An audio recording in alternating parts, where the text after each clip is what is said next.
ఈ రోజు తెలంగాణ రాష్ట్రం దేని గురించి కావాలి అని పోరాటం చేసిన ప్రతి వ్యక్తికి ఈ రోజు కాంగ్రెస్ పార్టీ ప్రభుత్వం ద్వారా వారి ఆలోచన విధానానికి రూపం కల్పిస్తుంది. 10 సంవత్సరాలుగా అట్టుపైన పెట్టిన అనేక సమస్యలు, ఈ రాష్ట్ర ప్రజలకు సంబంధించిన ఆలోచనలు, వారు ఈ కన్న కలలను కూడా పక్కన పెట్టిన గత ప్రభుత్వానికి సంబంధించి ఈ రోజు మా ప్రభుత్వం ఏర్పాటైన తర్వాత మహిళలకు, రైతులకి, విద్యార్థులకి, నిరుద్యోగ యువతి యువకులకి ఒక మార్గాన్ని ఏర్పాటు చేస్తుంది. నిరుద్యోగ యువతి యువకులకు సంబంధించి రాష్ట్రం ఏర్పడితే ఉపాధి దొరుకుతుందని, కొలువు దొరుకుతుందని, ఉద్యోగం దొరుకుతుందని ఆశించిన 10 సంవత్సరాలు పడిగాడ్పులు గార్చిన తరుణంలో మా ప్రభుత్వం రాగానే పబ్లిక్ సర్వీస్ కమిషన్ ని ఏర్పాటు చేసుకుని ఆనాడు ఉమ్మడి రాష్ట్రంలో గ్రూప్ 1 పరీక్షలు నిర్వహిస్తే మళ్ళా మా కాంగ్రెస్ పార్టీ ప్రభుత్వం వచ్చిన తర్వాత గ్రూప్ 1 పరీక్షలు నిర్వహించి గ్రూప్ 1 తెలంగాణ రాష్ట్రానికి సంబంధించిన యువత వందలాది మందికి ఈ రోజు గ్రూప్ 1 అధికారిగా వారి కన్న కలలని ఈ రోజు మేము సాకారాన్ని చేయడం జరిగింది.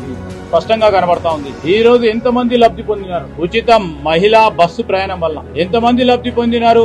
ఈ రోజు రైతు రుణమాఫీ విషయంలో, అదే విధంగా 200 యూనిట్ల కరెంటు ఫ్రీకు సంబంధించిన అంశం విషయంలో, 500 రూపాయల సిలిండర్ విషయంలో ఎంతమంది వినియోగదారులు వేలాది మందికి ఈ రోజు లబ్ధి చేకూర్చే కార్యక్రమం చేపడతా ఉన్నప్పుడు